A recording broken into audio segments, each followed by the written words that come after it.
going into the annals of history, if you will. Annals is a perfect word. I am standing here trying to face any flag in the whole world because I'm in my house and there are no flags. But if I could, I'm facing some direction, have my hand over my heart, and I bow to this man. Steve King, you know what? Will wonders never cease? What did he just say this week? He had some massive amount of crack pottery that was crazy. Oh, crack pottery. Gosh, you tell me. There's been so much. I know. The King family. Yeah, you're right. It's so crazy. But what I wanted to talk to you as we come back is, as we all remember, that fine filmmaker. I think he's the political version of the guy who made Plan 9 from outer space. What was his name? Ed Wood. He is the political Ed Wood who made the Sarah Palin documentary. It was called something like, it was basically Media Malpractice: How Obama Got Elected. Right, and saying that it was basically this Sarah Palin hit machine that got Barack Obama elected. Like Sarah Palin had nothing to do with her own demise, zero. She was just a bystander. The way he describes the film is it's to correct the historical record with regard to how the new media influenced the election of Barack Obama and the destruction of Sarah Palin's candidacy. That's right. And now they're on sale for only $7. And he dumped them all on the Tea Party. There was an email that went out, and it's the Tea Party is selling these for $7, but they're actually only selling them for $5 because $2 of each DVD will go directly to the Tea Party Nation, and it's a perfect win-win for conservatives, they say. Well, what's so great too, and I love, and when you go to the Political Carnival, which you definitely do, because the videos there are so great, and the way that Laffy talks, she has a new acronym for Sarah Palin constantly, and just the way she phrases things, it's so great to set up the story. It's amazing. But she has a video of this guy who on a dating show. Yeah, and like you go, oh, who is this guy? Is he a filmmaker? No, he's on literally the most low-rent version of The Bachelor. I think it's just called like The Geek Who Will Never Get Laid, I believe is the name of this reality show. It's a show I've never heard of. Right. No, it's called the New Dating Story, which was on, okay, you ready? The Learning Channel. Oh, the Learning Channel. Brilliant. Yes, and it's off the Learning Channel now, by the way. And apparently John Ziegler didn't learn much or didn't impart any of the learning that he was supposed to have imparted. It was a half-hour premise, and a woman is supposed to be set up with two separate dates. And at the end of the show, she's supposed to check her answering machine to see if either or both of them would call her back, and then everybody gets $100. So basically, John Ziegler sold himself for $100, went on the show with somebody who was a liberal woman from Long Island. And nothing could go wrong with that, right? No, sounds perfect. And so all he did, this was just hysterical because I got to see some of the outtakes because my husband worked on the show. And all he did was complain about the wind, and he was cranky, and he spent a whole lot of the day talking about himself and how he's a filmmaker and a radio host. But you see, he got fired, but he calls that not really a firing, but that he got laid off because he's so controversial. And then he spent a lot of time on his cell phone. This is on the date, on TV, on his cell phone. Watch the video. It is so fantastic. You must watch the video because really nothing can capture.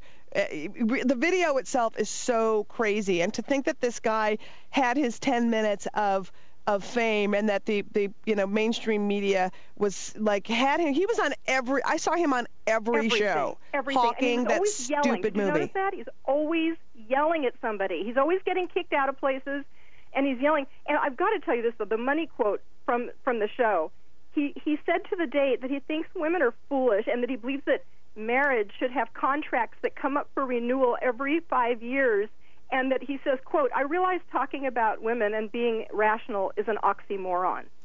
Okay, you know what? And it's a wonder that guy has to go on a dating show that's on a third-tier cable channel. Awesome. He needs $100. What do you want? I know. Well, speaking of that, because I want to talk just a bit about, did you see Tony Perkins' latest war on the gays? I heard, yes. I did a little reading on that. I just, was getting caught up because I'm here on the West Coast, so I'm 3 hours behind you all. Right. But, go ahead. So I'll just read you the quote. It's pretty awesome. He's homosexual. He believes that homosexuality is a crime, and that if Barack Obama wants to allow gays in the military, that he is he's forcing the U.S. military to circumvent law. And so this is the quote that I liked so much. And just starting out, I just have to preface this by, you should disregard anything that starts out with speaking to Pat Robertson yesterday on his 700 Club. Just anytime anyone says that, just realize you're going to get comedy gold. You're not going to get facts, you're going to get comedy gold. But let me finish to see what he says. So he says, speaking to Pat Robertson yesterday on his 700 Club program, Perkins stated that he believes that homosexual conduct is a criminal act